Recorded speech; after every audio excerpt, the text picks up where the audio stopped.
time doing it. I do apologise.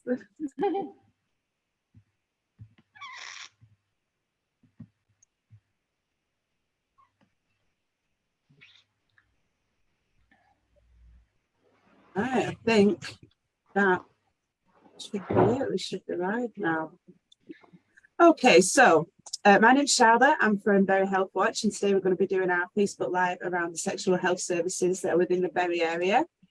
Got a few guidelines before we get started. So we want to be accepting. Everyone is welcome, regardless of race, ethnicity, national origin, religious affiliation, sexual orientation, sex, gender identity, or ability. We're going to respect everybody's boundaries. We don't want to make advances or comments on appearance that might make someone feel uncomfortable. We don't want to be rude or intentionally provoke, threaten, or insult anybody. And we don't want to flood the chat. We want to keep the conversation going, but we don't want to repeatedly send the same comments because otherwise they can get lost.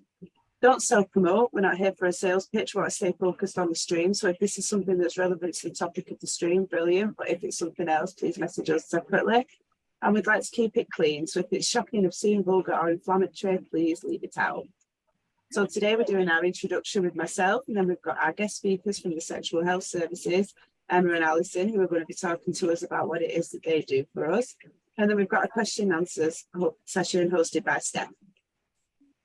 So Healthwatch is your local health and social care champion. We make sure NHS leaders and other decision makers hear your voice and use your feedback to improve care. We listen to your experiences of using health and social care services and share them with those with the power to make change happen. And we also provide you with information and advice. So we can help support you by signposting you to local or online support groups, information and advice about you and your family members' healthcare, or we can listen to your experiences of using health and social care services within Bury and share that information where needed. So I'm just going to leave this on here for a second. These are our contact details and our social media handles should anybody need to get in touch. And then I am just going to screen share again. Right.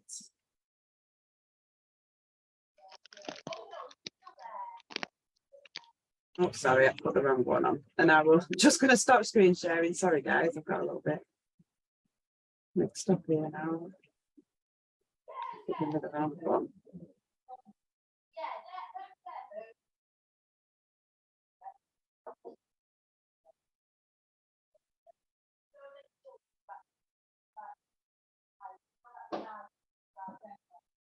Okay, so I'm going to pass over now to our lovely guests, and I'll just be flicking the screen when you're ready. So just let me know when you're ready, guys. Okay, thank you, Charlotte, and thanks, Steph, for having us today. My name's Emma Zwarowski, and I'm the strategic lead in partnerships and engagement for HCRG, who run the integrated sexual health services across Oldham, Bury, and Rochdale. And we're here to tell you a little bit today about our services that you can access to ensure that you have, you're meeting your sexual health needs and you're kind of feel that you are having a kind of positive outcomes and good sexual health and well-being. I'm just going to hand over to my colleague Alison so she can just introduce herself as well. Hello, so my name's Alison. I work for the Young Person Sexual Health Outreach Team, and we do group work and one-to-one work with young people in and around the Rochdale, Bury and Oldham area. Thanks, Alison. So you'll be hearing more from Alison a bit later as well. So we have a base. So we're based on the 3rd floor of the Townside Primary Care Centre in Knowsley Place. So we're quite central. It's not far from the bus station at all in Bury. So that's where our hub is. Next slide, please.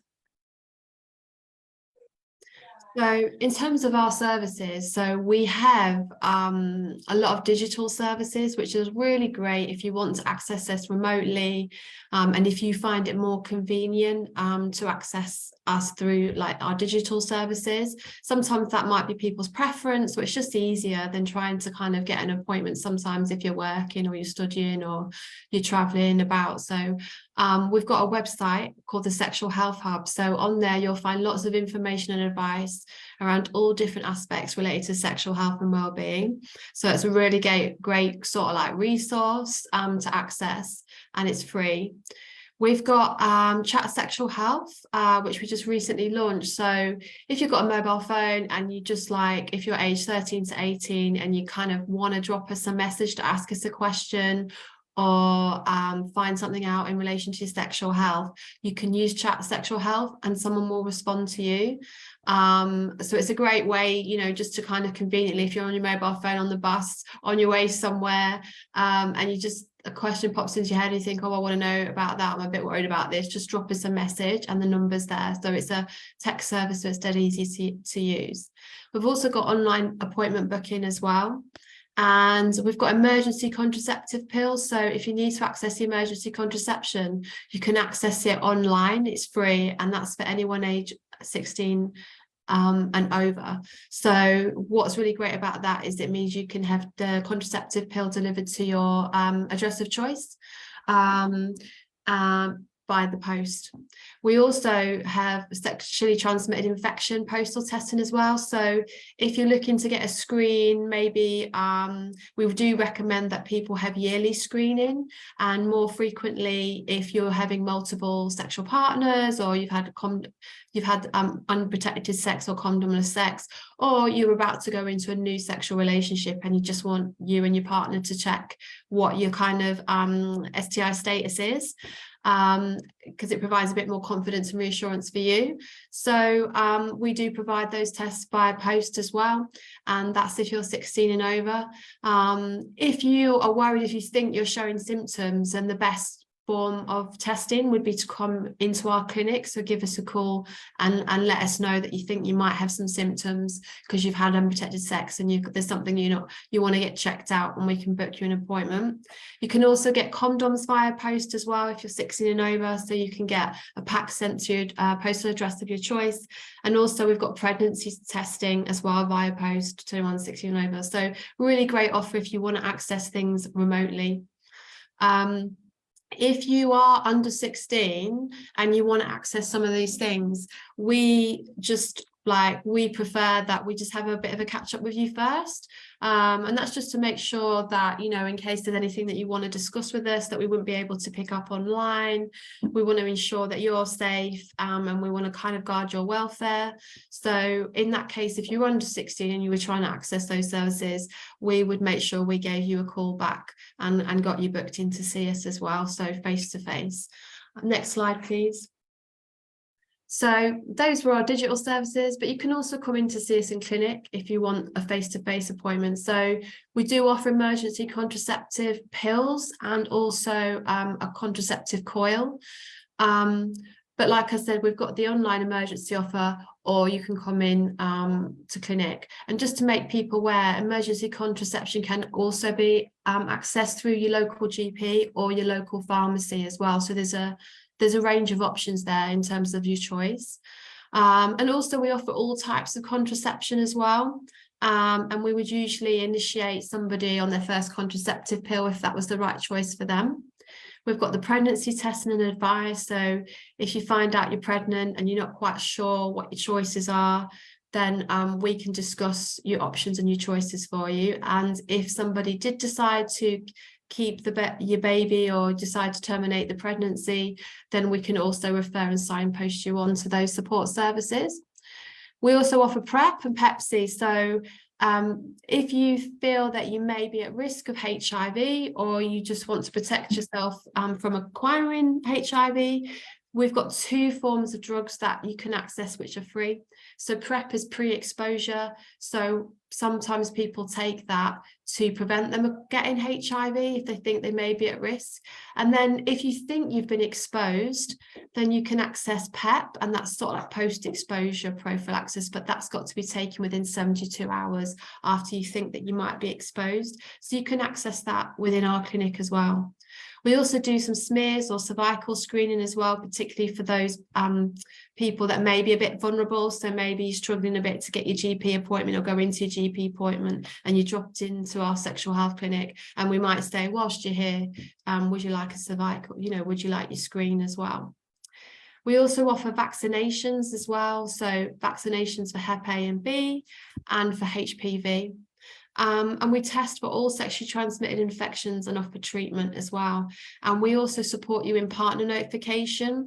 So if you test positive for an STI and you need to help like informing some partners or recent partners that you've had sex with, then our partner notification service can help do that and do that confidentially as well. And we also offer psychosexual counselling support as well for things like erectile dysfunction, and that can be made to our consultant who offers that, and that's appointment only. So if you're interested in that, go to your GP and ask them to refer you in for that support. Next slide, please. We also have an outreach team as well. So Alison's going to tell you a little bit about that. So our outreach team is for young people aged 13 to 19 living within the Bury and Rochdale area. We've got a number of workers that cover those areas, and all support and education that we offer is confidential. We do work within local safeguarding rules, and so although things are confidential, if we were really worried about somebody's safety or well-being, then we may have to share that information.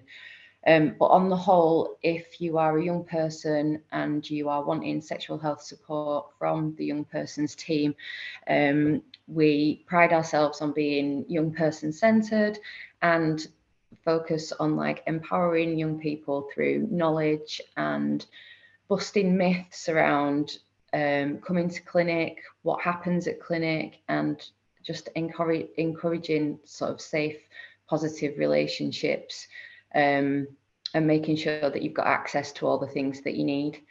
We've got designated outreach nurses as well that can provide clinical services outside of the community hubs. And that's for our most vulnerable young people or hard to reach vulnerable adults. And all our workers are trained with helping to promote screening and to help young people sort of take screenings. And if you're doing it for the first time, then we can kind of help you understand how to fill in the forms and walk you through the process. We can offer pregnancy testing and choices around your pregnancy discussions as well. We also offer a C-card scheme as well for young people, and that just allows you to access condoms in and around your local area. If you did want to know where those access points were, there is an online sort of list of people who are participating in that scheme, and you can actually print out the details of the outlets. So basically, if you're a service as well that wants to provide the C-card scheme in the community and allow for young people to drop into your service and pick up condoms, we've also got a training program that you can message us and ask if you can do some training to become a distribution scheme as well. We encourage people to use the Sexual Health Hub, and also now we've launched Chat Health and SH24 as well. We've got support and advice on there. It's staffed by members of the team, but it isn't an emergency service. So if you wanted advice, you could send the text messages like Emma said, and as soon as somebody picks that up, usually within sort of a day, someone would get back to you as soon as they can.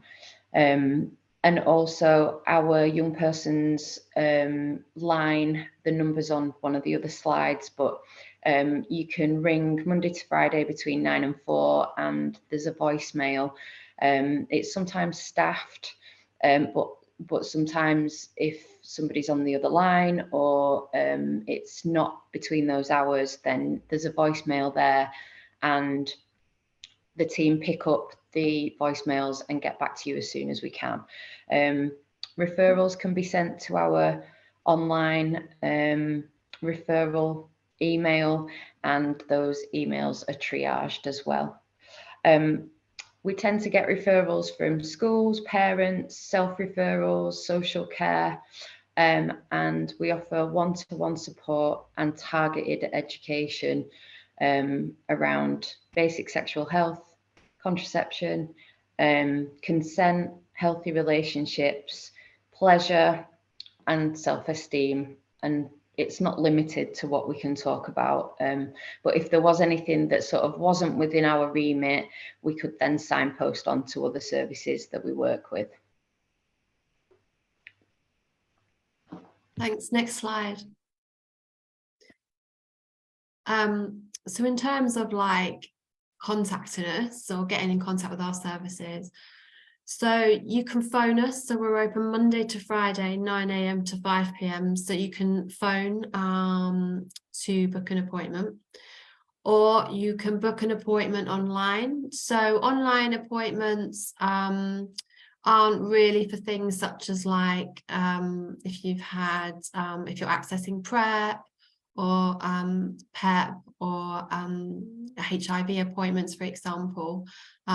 We prefer you to contact us through the phone. But if you're like looking to kind of initiate a form of contraception, then you can go through our online appointment booking. We've also got the digital offer, as I said. So on that, you can go on our sexual health hub and you can access emergency postal contraception, emergency contraception, condoms, pregnancy testing and STI screening if you haven't got any symptoms. And then there's the chat health on there as well. And we're open Monday. Mondays are the late night opening till 7 p.m. and then sort of like the rest of the week is 9 a.m. to 5 p.m. Every third Saturday, we open 9:15 to 11:30 a.m. and we do have a drop-in clinic on Thursdays, 9:15 a.m. to 11:30 a.m. So drop-in or walk-in clinic, as some people also might refer to it. If you are interested in coming into our drop-in walk-in clinic, try and get there as soon as you can, as early as possible, because we can't necessarily guarantee that you'll get seen that day, although we will try our ultimate best, but on the day it depends how many people that we have turn up. So if you're interested in coming into the walk-in clinic, try and get there maybe around 10 past 9 to make sure that you get there nice and early to stand the best chances of getting in that between those times. So yeah, they're the key ways that you can access us and access some of our sexual health services. So thank you.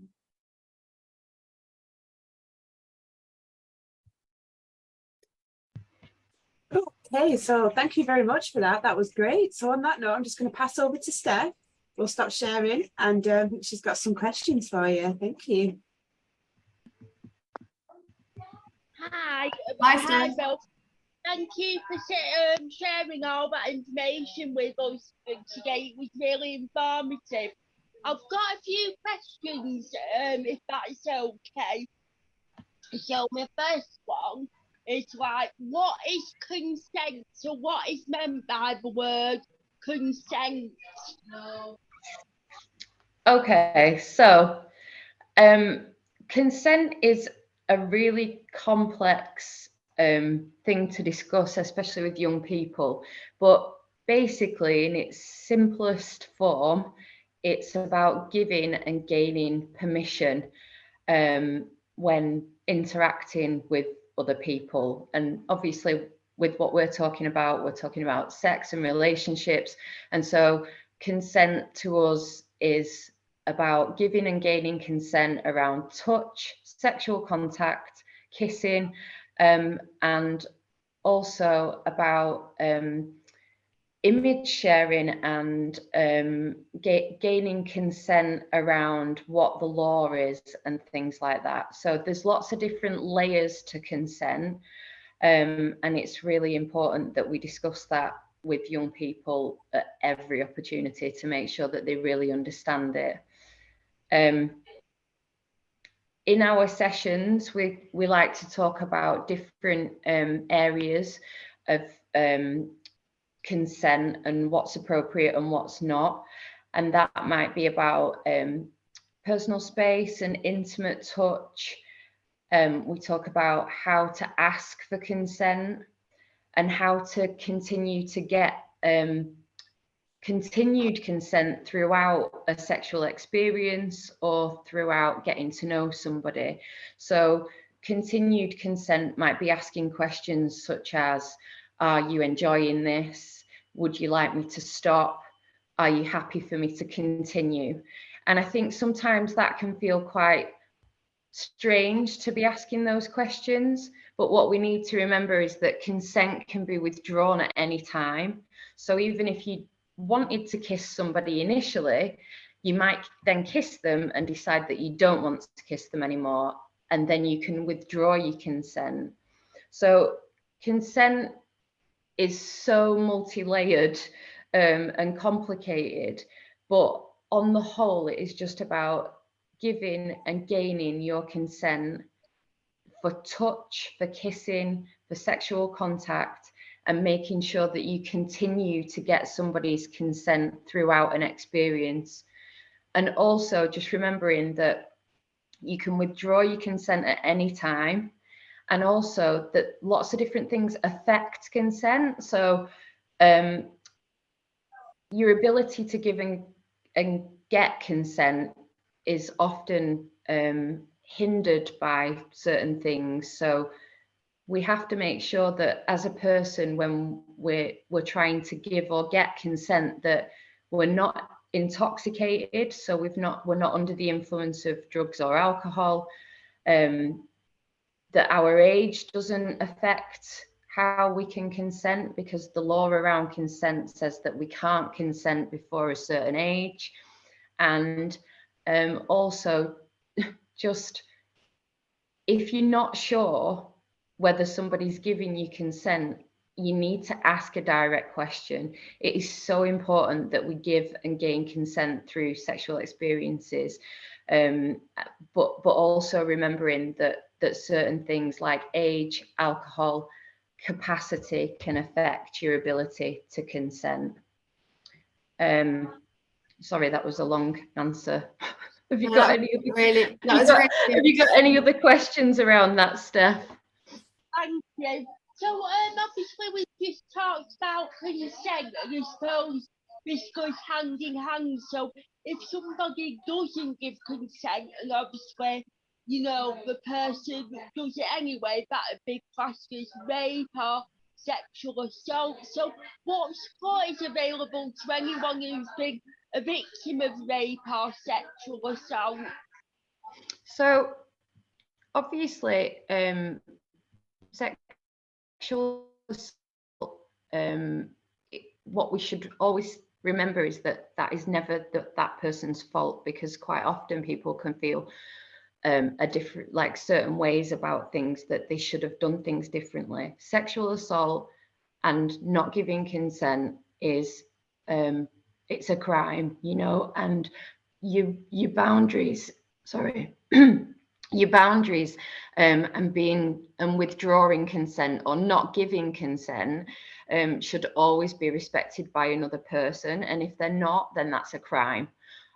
So basically, if sexual assault is something that has happened to you and you know it's happened to you, the first thing that I would say is that you need to find a trusted person to talk to about that incident, and if it's something that's happened quite soon after you tell someone, then it might be that you need to make an appointment with your local sexual assault referral clinic, which is also known as SARC. And they will do what's known as a medical or forensic examination, and that requires you to preserve as much evidence as you possibly can. And now we know that that's quite uncomfortable, and it can be really a hard thing for people to do, but it's really important that in order to preserve evidence, that you try not to wash any of that evidence away and attend the clinic, preferably with the clothes that you had on at the time. And that's sort of that's like the thing that would happen if it had happened at that time. If you remembered something historically that had happened to you, or it came back in sort of flashbacks, but you'd already sort of a period of time had elapsed since the assault had happened, I would still encourage people to speak to somebody who was trusted, and then if you feel comfortable to do so, contact the police to make a non-emergency disclosure and make a report of a crime. The police have designated officers that can help support people who have been sexually assaulted, because we know it's a really sensitive issue. And if anyone presented at our clinics and said that that had happened, then obviously the nurses and the support staff would support you to make the next steps with what you wanted to do. We understand that reporting is really hard and a difficult thing to do, and we would encourage it, but it has to go at the person who's been assaulted's pace. And then there's other things online that can really help. So there's lots of support charities online. The NHS website has got lots of links to different organisations that can help if you think you've been sexually assaulted, if you need support around counselling, and also once you've visited the SARC service, or you've got in touch with a charity, they might put you in touch with what's called an ISVA, which is an individual sexual assault and violence worker who can help you. And also they might help you to get some real specific support and counselling around sexual assault, to work through what's happened and to understand that none of it is anybody's fault other than the abuser. You know, it's such a sensitive issue, but there is so much support available. But I think the very first step is to tell somebody who's trusted, so that you're not going through it alone.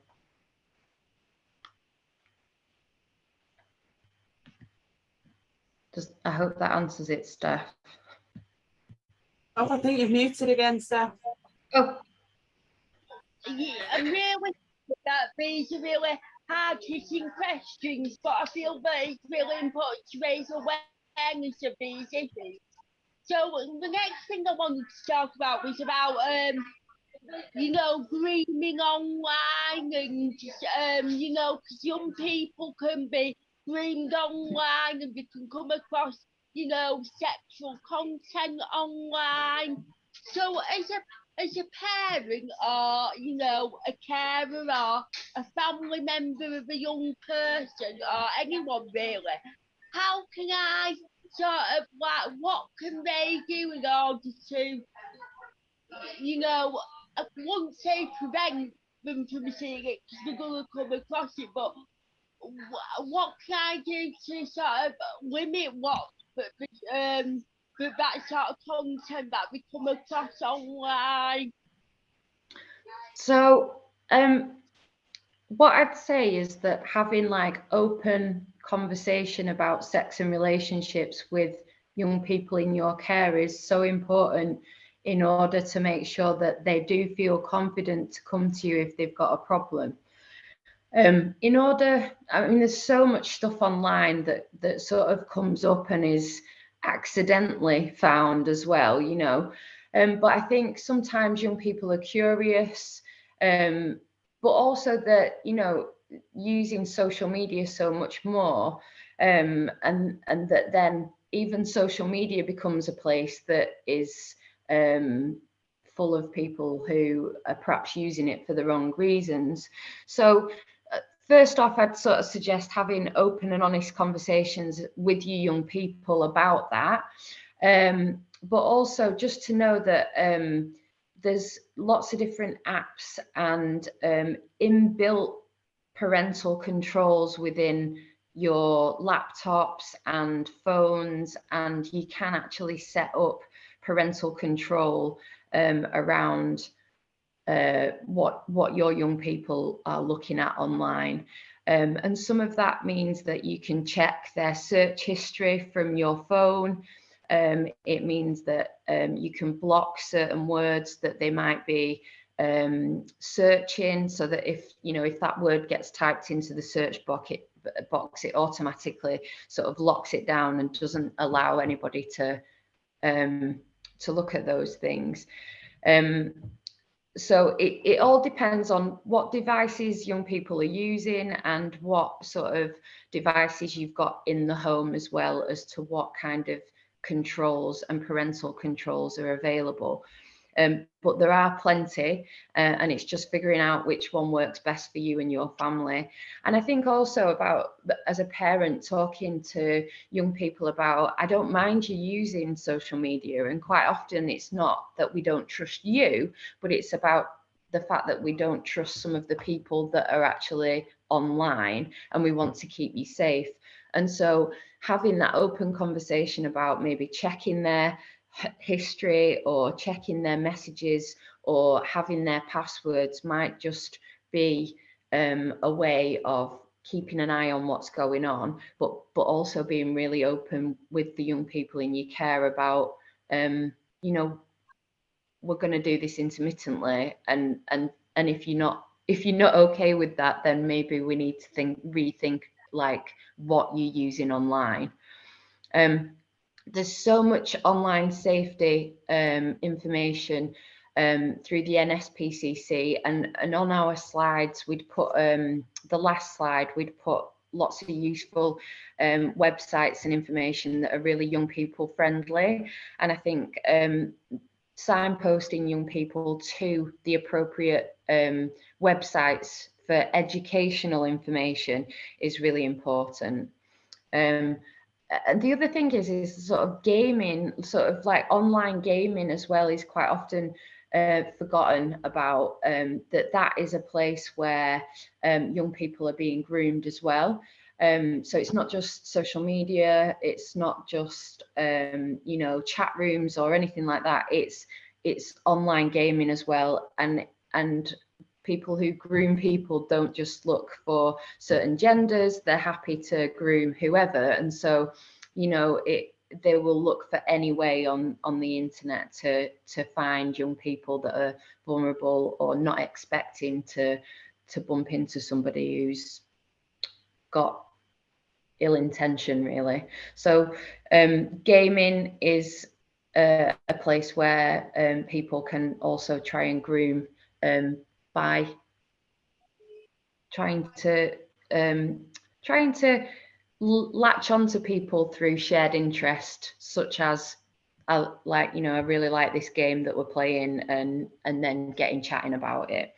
So it's just about remembering that there's lots of different places where this happens. It's not just one place, and it's about making sure the parental controls are set for everything that your young people are doing, really. But the more we talk about it, hopefully, the less taboo it becomes, and the less secretive young people become about what they're doing online as well. And my final question would be, how does someone support the child who's come out as LGBTQI+? Okay, so our service can have those initial conversations if it came up in one of our sessions. However, what we tend to do is we signpost out to services that are more specifically designed to support young people around those issues. So we quite often link in with the Proud Trust in Manchester, and they've got a really good website with a referral form. And they've also got access to online chat sort of for asking questions and support from a worker as well. So there's loads of different young people's services for supporting people who might be coming out or questioning, and we would help to signpost those people to those services.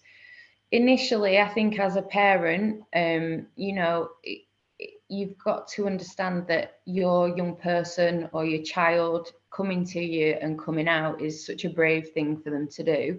And it probably took them quite a lot to come and do that. So I think it's remembering that they're probably going to be confused, that they might be fearful about telling you, and just trying to be as understanding and supportive and non-judgmental as you possibly can be, because you know it's not going to change the way that they're feeling, and so it's probably best if you can just support them in their decision making.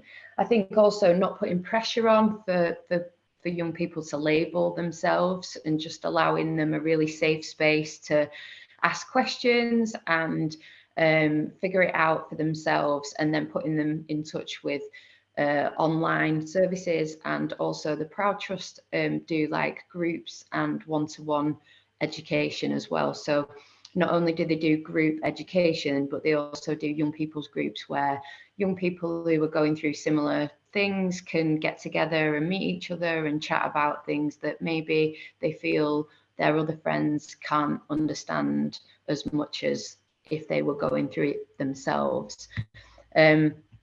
I think for parents as well, you need to be kind to yourselves. You know, like, it is a period of adjustment. You might feel a little bit shocked, not because you don't agree with it or anything like that, but just because you weren't expecting it. And I think it's okay to seek support as a parent as well. So seeking support yourself through services is just really important. So the LGBT Foundation offers some really good advice, not just for people who are coming out, but also for people supporting young people as well. And I've also found that the Berry Directory is a really good place to find activities and support groups for people in the area. So I've mentioned the Proud Trust, but there are other local groups that are supporting young people who are LGBTQ+. So yeah, I hope that answers it for you. Oh, thank you so much for that, Alison. Honestly, there were some sensitive questions there. I think you handled them really well. It's they can be sensitive topics to get into with regards to consent and how to respond to certain things, and it's obviously a challenge that's following us still to this day. I think a lot of it is about communication, isn't it? And so consent is about communication, and a lot of these things that we've talked about are about communication and offering a really safe, open place for somebody to discuss things without being judged is probably the way forward. So yeah. Absolutely agree. So I just wanted to say thank you to you and Emma for your time today. We really do appreciate it. The presentation was fantastic. And if we have any questions that are put onto us from our social media, because this is done live, but we do put it onto YouTube, we will be getting in touch with you, and we'll update it in the comments under this video for everybody. So on that note, enjoy your Friday. Thank you very much for taking part, and it was a pleasure to meet you. Yeah, thanks for Thank you so much. Thank you. Thank you. Thank you very much. Bye. Have a nice weekend.